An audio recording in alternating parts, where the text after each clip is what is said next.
Sorry, isa lang. Last na lamang po, Oo. Mr. Chair. Um, Talaga, Dave. yung mga transaksyon by the hundreds of millions, sabi nyo meron kayong ginagawa monitoring dyan through PAGCOR and the casino itself. Halimbawa tulad ni Bryce na nagpapasok ng by the hundreds of millions, pasok labas. Hindi nyo kinakausap o meron kayong intelligence funds, inaalam kung sino ito at saan galing yung pera niya o sinusulatan siya, tinatanong siya saan ang source. You don't do that.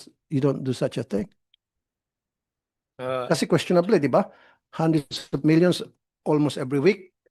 So that's very suspicious. And who's this guy? Dapat kayong AMLA, then pupunta kayo sa PAGCOR. Ang pagkakaalam ko, correct me if I'm wrong, if this is not the system that you're trying to implement.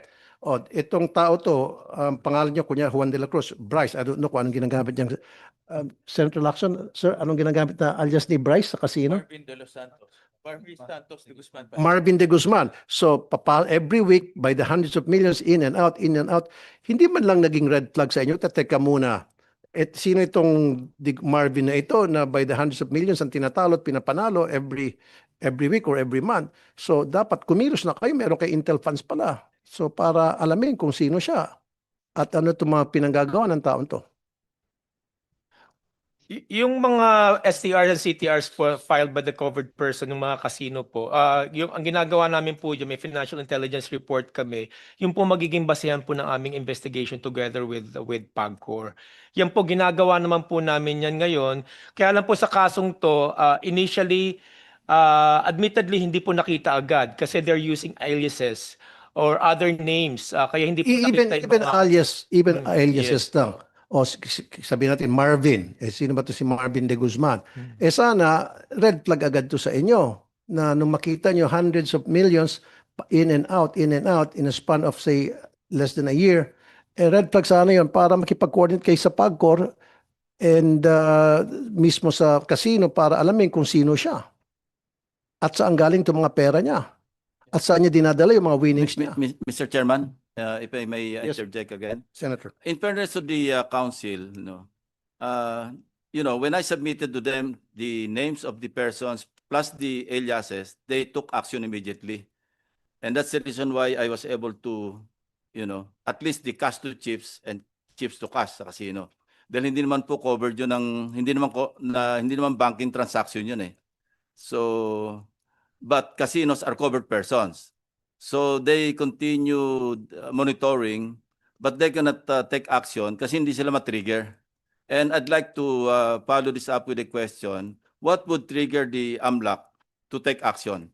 A formal complaint or just a notice that such person is possibly or suspiciously committing money laundering for that matter? Thank you, Mr. Chairman. Mr. Chair, as I mentioned a while ago, the trigger for us to conduct investigation for money laundering or any other unlawful activities is when we gather these STRs and CTRs and produce a financial intelligence report.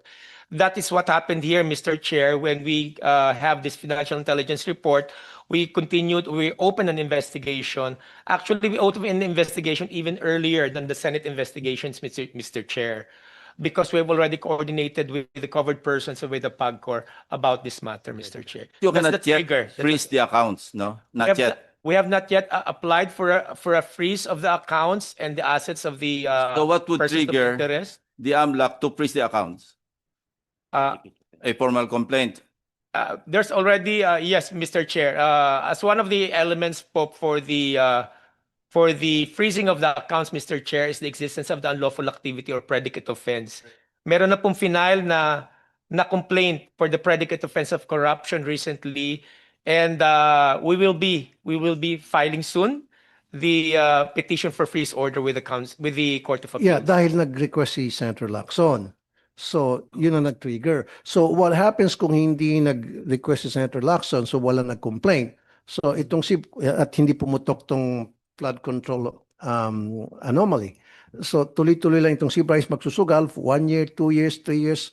by the hundreds of millions, and who knows kung saan niya dinadala yung mga daan-daan milyon niya, abutin ng bilyones, baka mamaya pinafine siya sa terorista, dinadala sa Sulu, binibigay sa Abu Sayyaf, etc. So dapat meron kayong way na magti-trigger, and regardless kung may complaint man o kung meron mang lumapit sa inyo para mag-investigate o para mag-inquire, dapat meron kayong way na para ma-monitor niyo pag malakihan ng perang pinag-uusapan by the hundreds of millions, that should serve as a red flag para mag-usisa na kayo sa PAGCOR at saka sa casino para mag-start na kayo ng inyong investigation. Pwedeng para sarili nyo lang muna, and then later on, pag nakita nyo na meron talagang anomalya, then pwede na interagency investigation.